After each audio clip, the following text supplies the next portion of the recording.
Bueno, buenos días para todos los que están presentes aquí, los que nos están acompañando desde la virtualidad. Sean bienvenidos.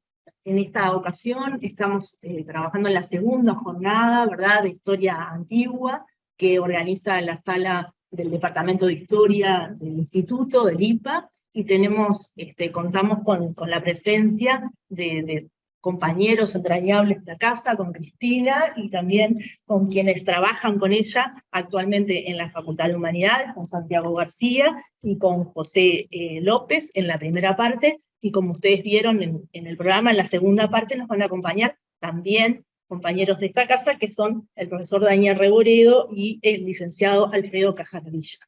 Bueno, en esta ocasión entonces les damos la bienvenida. Es un gusto retornar a estas jornadas que tuvieron la pretensión por parte de quienes estamos en la sala de seguir profundizando en la historia que enseñamos. O sea, traer la historia antigua para saber qué es lo que se está investigando, para conocer nueva bibliografía, para llegar a estos temas y también para justamente contar con ellos como materia prima para pensar la enseñanza, ¿no? Así que bueno, esperamos que sea, como lo fue en la jornada de ayer, una instancia, ¿sí?, de enriquecimiento y de disfrute para todos los presentes, y estamos muy contentos de que estén con nosotros y les damos las gracias, ¿no?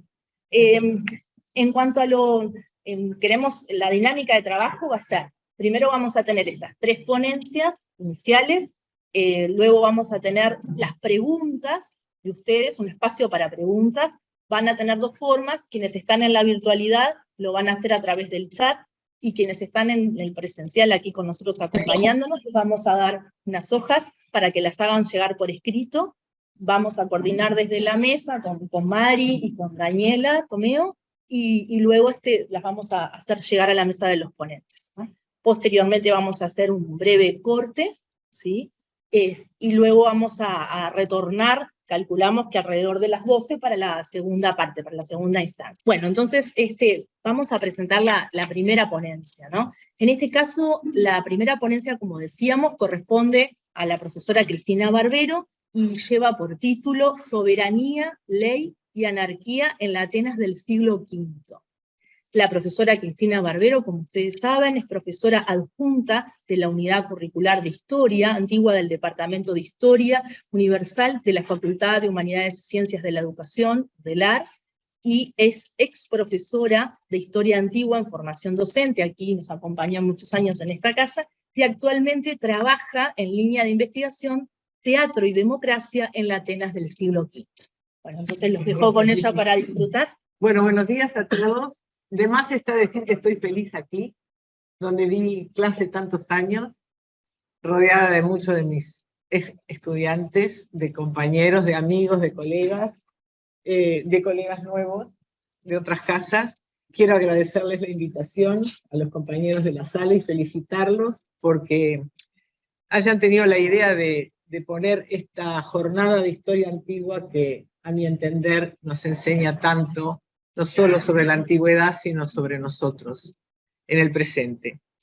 Y por eso elegí un tema poco frecuentado en las clases de historia antigua, dentro de un tema que es estrella, como la democracia ateniense, porque generalmente nos vamos por otros carriles, y este me parece muy interesante justamente por lo que nos tiene que decir hoy. El tema de la soberanía en Atenas, del papel de la ley, y de ese fallo que le cayó durante siglos a Atenas de que el gobierno de la multitud llevaba a la anarquía, que se lo debemos a Aristóteles, pero que fue seguido después por siglos. Por eso, un poco las preguntas que propuse para guiar este intercambio de hoy tienen que ver si de Atenas realmente era un Estado, primero si era un Estado, que es una de las discusiones que hay hoy en la historiografía, hoy hace ya unas décadas, ¿verdad? Y qué tipo de Estado era. Y si estaba realmente el poder en manos de los ciudadanos, o sea, en manos del demos. Y si es posible pensar un Estado donde el poder esté realmente en manos de los ciudadanos y donde la ley esté de alguna manera supeditada a la soberanía de los ciudadanos. Y por otro lado, si eso lleva a una inestabilidad cercana a la anarquía, que es lo que planteaba Aristóteles. Para precisar un poco más el momento del que vamos a hablar, nos referiremos al periodo llamado de la democracia radical, que como todos ustedes saben, abarca parte del siglo V, fundamentalmente desde las reformas de Fialtes, en 462, hasta el primer golpe oligárquico del 411. Son unos 50 años que no son la Pentecontesia de Tucídides, que va desde el fin de las guerras médicas hasta el comienzo de la guerra del Peloponeso, 479-431, pero coincide más o menos con ese momento, que es el momento también del apogeo de Atenas, apogeo político, apogeo económico, apogeo cultural. O sea que ese es el momento que vamos a analizar, porque es donde realmente, por eso se llama democracia radical, porque el poder está centrado en el ámbito mayor posible de la ciudadanía, incorporando los sectores que llamaríamos populares, los sectores más pobres. El demos, que ahora vamos a precisar un poco más su conceptualización, ya sabemos que se refiere a los ciudadanos, nada más. O sea, a los varones libres, nacidos en Atenas, mayores de 18 años, y después del mediados de siglo del decreto de Pericles del 451, además hijos de padre y madre ateniense. O sea, un núcleo muy reducido de la población ateniense, aproximadamente un 10%. Según los cálculos, que son muy difíciles obviamente de estimar, entre un 9 y un 13%. O sea que estamos pensando unos 30, 40 mil ciudadanos, estos cálculos ya los arranca Finlay y otros historiadores lo siguen, son más fáciles de hacer porque los ciudadanos están registrados, los habitantes ya son mucho más difíciles de contabilizar, porque ahí tenemos los no registrados, las mujeres, los metecos, los esclavos, los menores. Pero entonces esto es el cuadro que vamos a trabajar, ¿no? El poder en estos ciudadanos. ¿Y por qué me importa destacar esto hoy y con los ojos puestos en el presente? Porque la tradición de enseñanza nos ha llevado generalmente por este camino. Enseñar 3 o 4 ejes que son ejes, los ejes centrales de este tema. Primero, una democracia directa, sobre todo para nuestros alumnos del liceo, para que puedan ubicarse frente a un tipo de democracia muy distinta a la democracia representativa que conocen, y no solamente porque se votaran nominalmente, sino por la apertura que había a los cargos públicos, y el sistema de rotación. Cargos anuales no se podían repetir al otro año, lo que significaba que en el término de una vida una persona podía llegar, si era un ciudadano, a ejercer realmente algún cargo de gobierno. No más de 2 veces en la vida, decía. Por otro lado, una democracia con excluidos, que es quizá donde nosotros entramos de enseñanza, ¿no? Es decir, bueno, ojo, esto es para el 10%, el 90% queda fuera. Y una democracia financiada por el imperialismo ateniense, o sea, le tiramos todo esto por encima porque se lo merece, está financiada por el tributo de los aliados, ¿no? Porque ese tributo es fundamentalmente el que paga el mistos, que es el salario que se le da a los ciudadanos pobres para que puedan acceder a los cargos de gobierno. Estos son los ejes y están bien. No pretendo olvidarlos. Lo que pretendo es centrarme en una cosa que generalmente no se trabaja. Y tiene que ver con ese núcleo. Vamos a centrarnos en el núcleo de los ciudadanos. Y si la soberanía estaba realmente allí o no. La palabra más asimilable a soberanía dentro de los griegos del siglo V sería el kratos.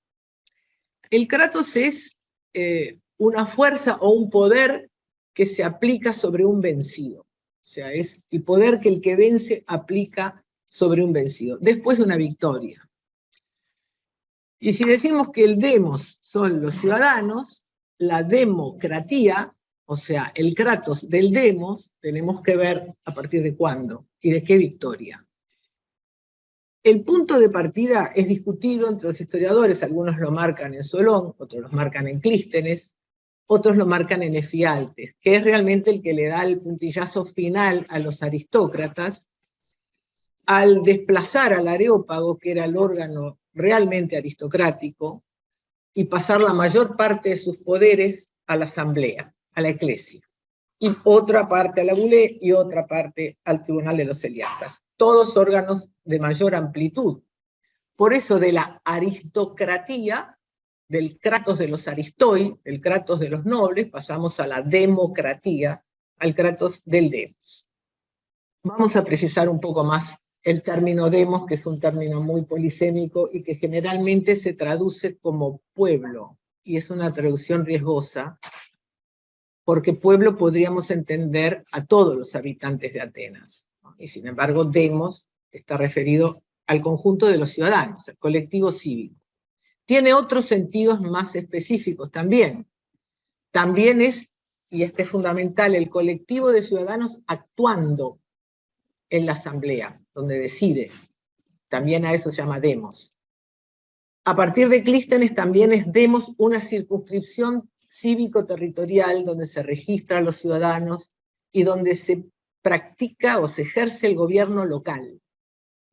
Y otras cosas, se elige a los candidatos para los sorteos, etcétera, etcétera.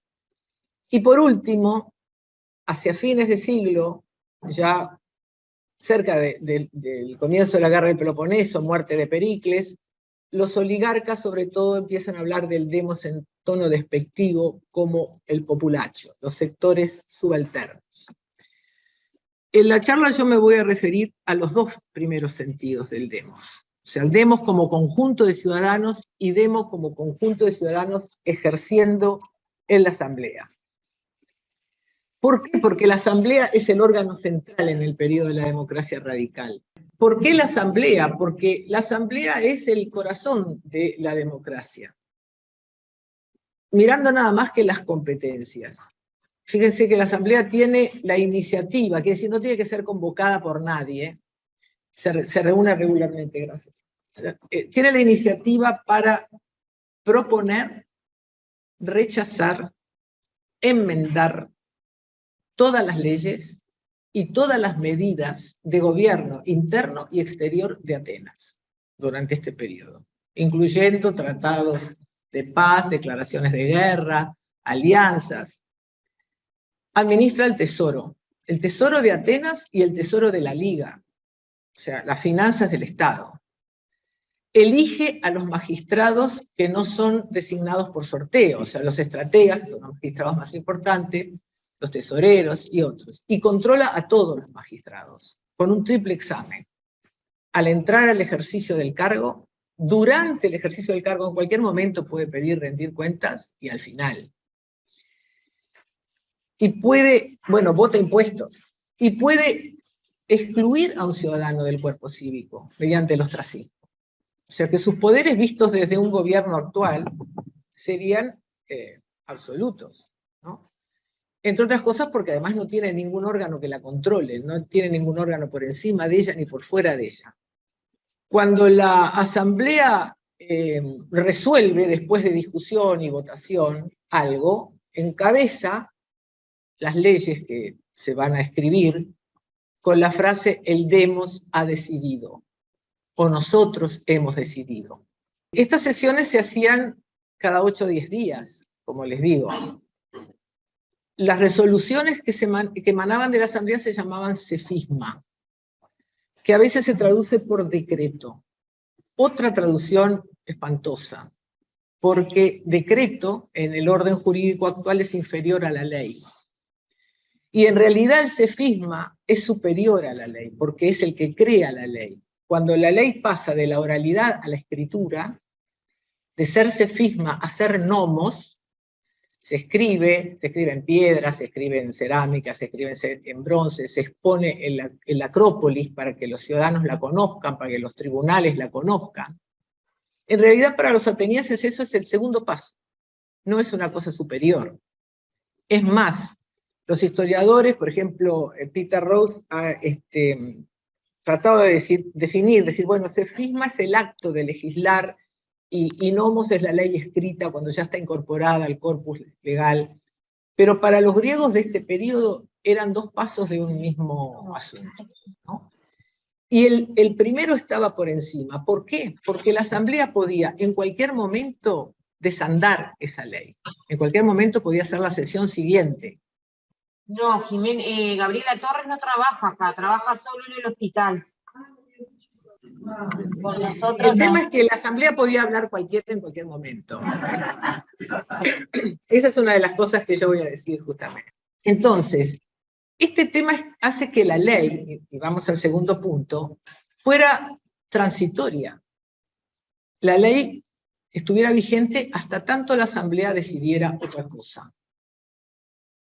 Acá quiero parar un poquito, porque hay que pensar qué distinto que es a lo que nosotros estamos acostumbrados, ¿no? Donde la ley impera sobre la soberanía.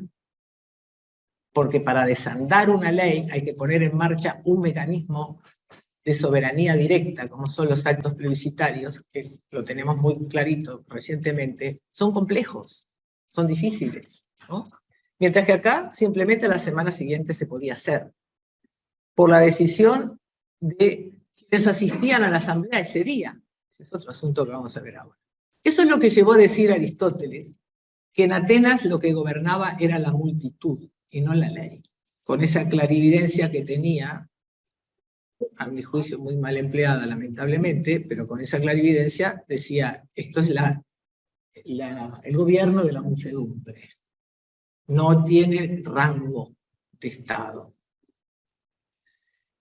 Julián Gallego, como los que me conocen saben que es uno de mis historiadores favoritos, argentino, dice, entre una asamblea y otra, la comunidad se somete a su ley, pero no como una preexistencia trascendente, sino como una ley inmanente, una regla precaria, temporaria.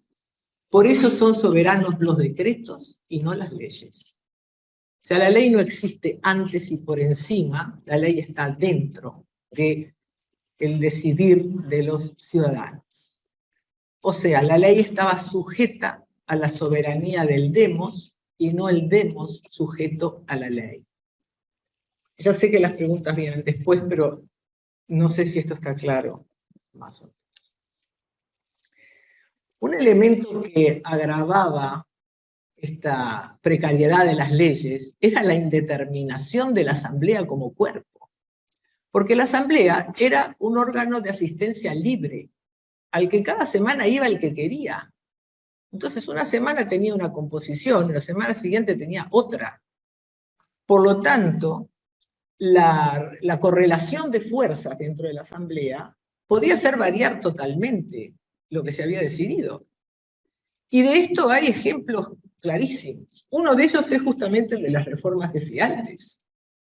Las reformas de Fialtes del año 462 se hacen en un momento en que Atenas había mandado un contingente de 4.000 hoplitas en ayuda de Esparta. Esparta le había pedido ayuda a los atenienses para reprimir una sublevación de los hilotas. Después los mandó de vuelta, no los llegó a recibir porque tuvo miedo que los atenienses, en lugar de ayudar a reprimir a los hilotas, les soliviantaran a los hilotas. Entonces no llegó a Esparta.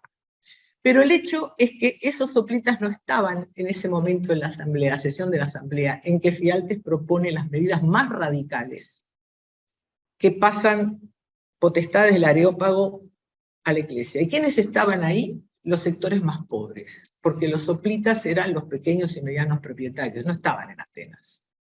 Estaban los tetes, estaban los jornaleros, los marineros, y eso se lo votan. Por el contrario, en el 411, los que no están en la asamblea, cuando el primer golpe oligárquico, son los tetes.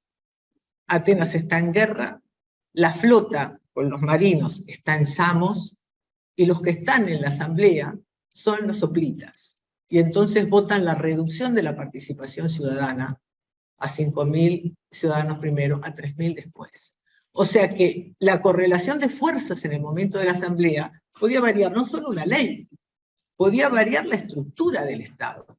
Entonces, el kratos, o sea, el poder ese que se aplica sobre el vencido, el poder que el demos aplica sobre los aristoi, está en Atenas por encima del gobierno. La palabra gobierno no existe así con esa terminología, pero lo más parecido sería la palabra arqué. La palabra arqué designa el principio de orden, principio de jerarquía, principio de orden, que vemos, por ejemplo, en arquitectura. Y se refiere a los órganos que están reglados, los que tienen sus limitaciones, sus reglas, pueden ser acotados. La asamblea no puede ser acotada, va para todos lados, varía. Entonces, realmente, si la asamblea puede por encima de las leyes, y la asamblea puede por encima de los magistrados, porque los elige y los controla, el kratos está por sobre la arqué. Dice Gallego otra vez, dice, cuando se reúne la asamblea ateniense, cuando el demos se constituye en acto, cuando el demos se constituye en la asamblea, no hay ningún poder sobre el suyo. Es en este sentido que Aristóteles puede afirmar que no hay constitución, pues lo que hay es una práctica de la soberanía. La palabra que usa Aristóteles es politeía, no hay politeía, no tiene orden. Entonces no le daba el rango de Estado. Dice, no hay constitución. Esto no es una polis, él que estudió todas las polis. Y en ese afán de sistematizar que aplicó a todo, a la naturaleza, a la metafísica, a la estética, no hay cosa que haya dejado de clasificar, Atenas se le iba por el costado, no podían tomarla. Entonces, también lo dicen historiadores actuales, por supuesto, la gran historiadora Nicole Loró, dice, bueno, el arqué era ese poder institucional compartido, el de los magistrados, el de los órganos, estaba limitado, ¿no? Aristóteles también se lo aplicaba a la bulé, y a los otros órganos que tenían un año, no podían ser repetidos, o sea, eso estaba bajo control, ¿no? Llegó más lejos, llegó a decir, esto hace que la soberanía del pueblo hiciera que las leyes no fueran normas fijas e indiscutibles, y que las magistraturas se disolvieran. Por eso, y ahí llegamos al tercer punto, decía, Atenas era una anarquía. Atenas no tenía arqué, tenía soberanía, anarqué. Su maestro Platón ya había dicho alguna otra cosa, decía, bueno, una de las cosas que más le molestaba era la isegoría, eso que cualquiera podía tener el mismo derecho a la palabra. Y él decía, ¿cómo puede tener el mismo derecho un zapatero que un sabio a hablar y a gobernar, ¿no? Entonces estamos viendo también que somos hijos de la tradición de los críticos de la democracia. O sea, nuestra visión de la democracia ha sido tomada de los pensadores del siglo IV, de Platón, de Aristóteles, de historiadores como Jenofonte, y ojo, también de Tucídides, que pasa por ser más amplio, porque era un demócrata moderado, no era un demócrata radical, y pensaba que el demos era caprichoso, ignorante, y que no era capaz de dominar, salvo que estuviera gobernado por un hombre sabio, como Pericles. Por eso dice, tenía el nombre de democracia, pero en realidad era el gobierno del primer ciudadano, cosa que a él le encantaba decir, ¿no? Bueno, si hay alguien que lo guía, ahí estamos bien. Entonces, la primera pregunta que nos podemos hacer en el presente ¿es posible una ley, un Estado, mejor dicho, sin ley? O dicho mejor, sin nuestra ley. ¿Es posible un Estado sin gobierno? Dicho mejor, sin nuestro gobierno. ¿Qué queda entonces del Estado? O entonces de nuestro Estado.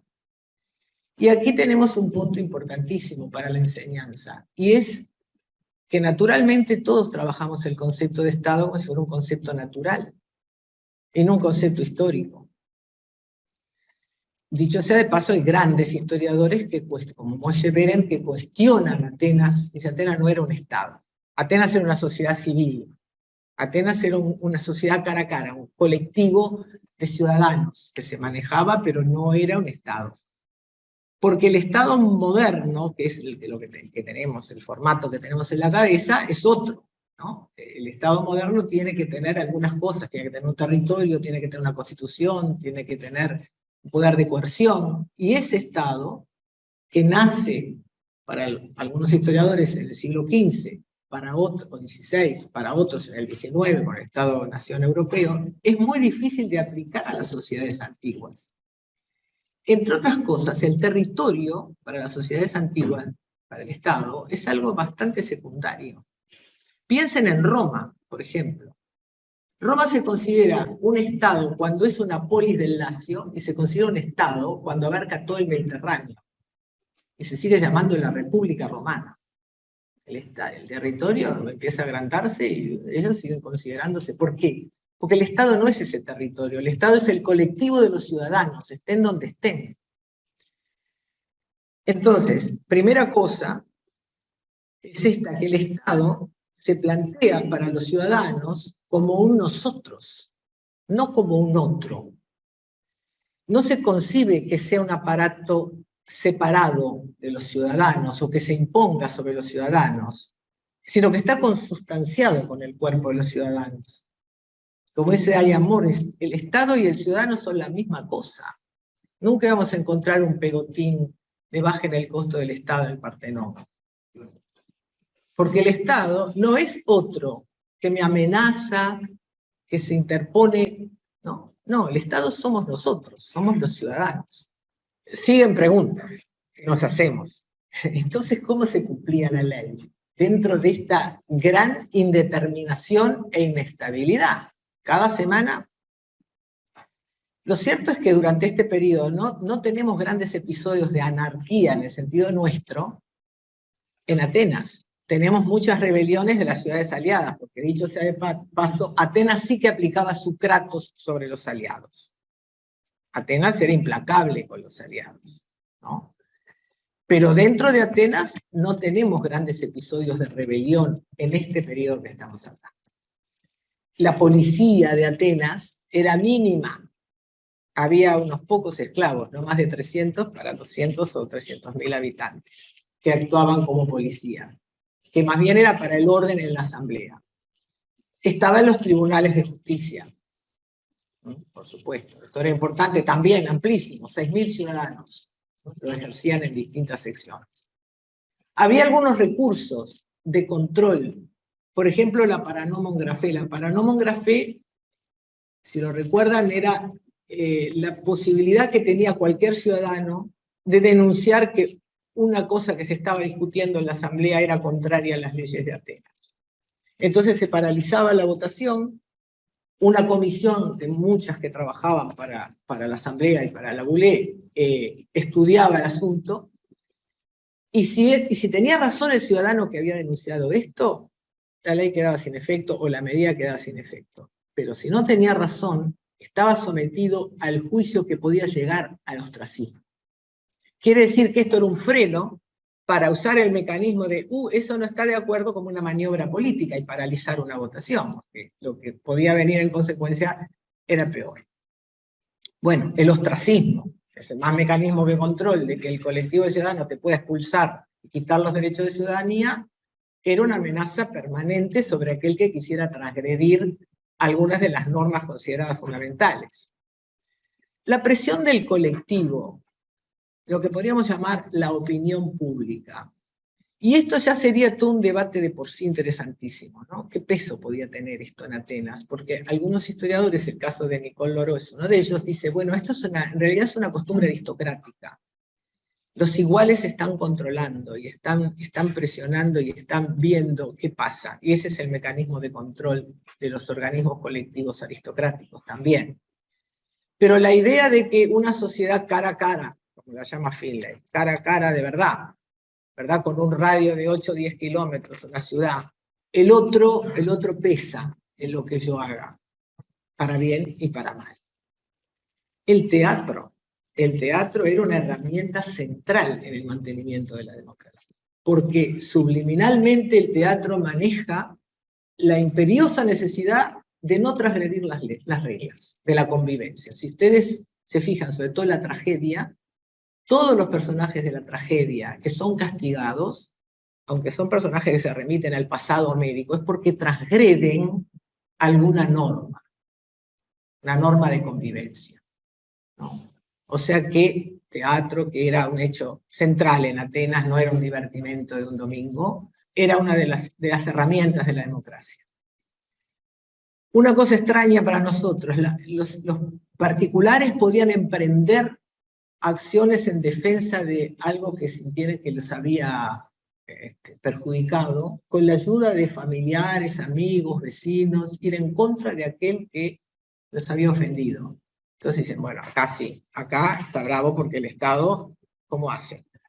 Sin embargo, otro ciudadano podía decir, esto está contrario a las leyes, y a su vez llevarlo a los tribunales. O sea que hay mecanismos de regulación y autorregulación. Como último recurso, la movilización de los hoplitas. Los hoplitas no son una policía, son soldados hechos para luchar con otros, contra otros, pero en casos extremos, por ejemplo el de los golpes oligárquicos, fueron tomados como presión para determinadas decisiones. Y el hecho es que la ley en este periodo se cumplía en Atenas. El ejemplo más claro es el de Sócrates, que sin estar de acuerdo ni con la acusación que se le hacía, ni con la sentencia que se le dio, y sin ser un demócrata radical, que no lo era, acata la sentencia para cumplir las leyes de Atenas, y llega a la muerte, ¿no? Por supuesto hay contraejemplos, el de su discípulo Alcibíades, por ejemplo, que cuando lo llama a los tribunales atenienses no va, está en Sicilia comandando la flota y se escapa y se va a Esparta y le anuncia los planes al enemigo, pero esto es un traidor, y traidor hay en cualquier estado, aún en el más autoritario de los estados. Otro elemento de regulación que sobre todo destaca Finlay es el peso de los líderes. Porque claro, no vamos a pensar que las votaciones en la asamblea y el poder del demos era algo idílico y precioso que todo el mundo se entendía. No, luchas tremendas, discusiones fuertes, incidencia de los líderes, porque el hecho de que no hubiera partidos no quiere decir que no hubiera facciones, y que no hubiera presiones, y que no hubiera capital social de los aristócratas que ejercían su poder a través fundamentalmente de la palabra, de la persuasión.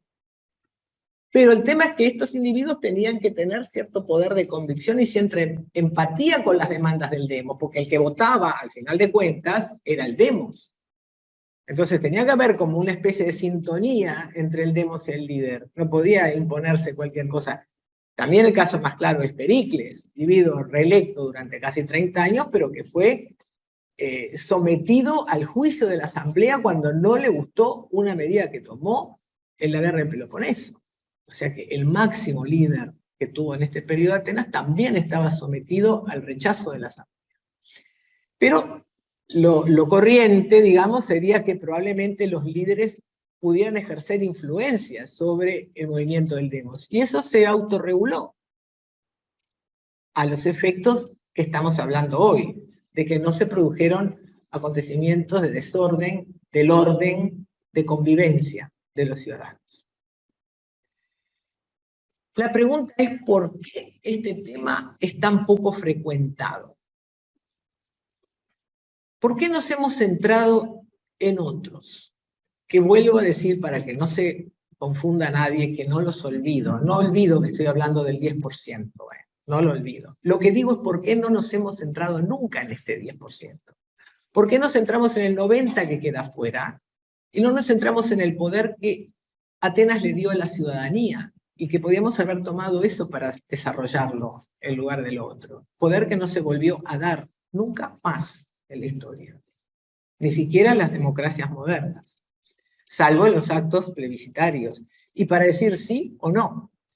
Nicole Loraux, la historiadora francesa que ya me referí, hace un estudio brillante de la oración fúnebre de Pericles, planteando qué no se dice, no qué se dice, qué no se dice. Y en esa oración, que parece ser un elogio a la democracia, y todos nos quedamos encantados cuando leemos eso, qué maravilla la democracia ateniense, la palabra kratos del demos no aparece nunca, que es la esencia de la democracia. ¿Por qué, se pregunta Loraux, el demos, sujeto soberano de la polis y detentador del kratos, está ausente? La oración fúnebre no conoce otros agentes que los atenienses, ¿no? El epitafio de Pericles contribuye ciertamente en gran medida a la imagen armoniosa que la tradición clásica se hace de la democracia. Todos participando, todos de acuerdo. Y aún nos queda por explicar por qué la oración fúnebre da esa imagen aristocrática o edulcorada de la democracia. ¿Por qué no plantea dónde estaba el poder realmente y las resistencias que eso generaba en los sectores aristocráticos que reaccionan finalmente al fin del siglo, ¿no? Y es tan fuerte esa tradición de ocultar o de, como dijo Aristóteles más honestamente, criticar el kratos del demos, que los pensadores políticos posteriores, los del Renacimiento como Maquiavelo, los revolucionarios franceses, incluyendo a Rousseau, pensaban que el gobierno de Atenas, el gobierno de la muchedumbre, conducía a la anarquía.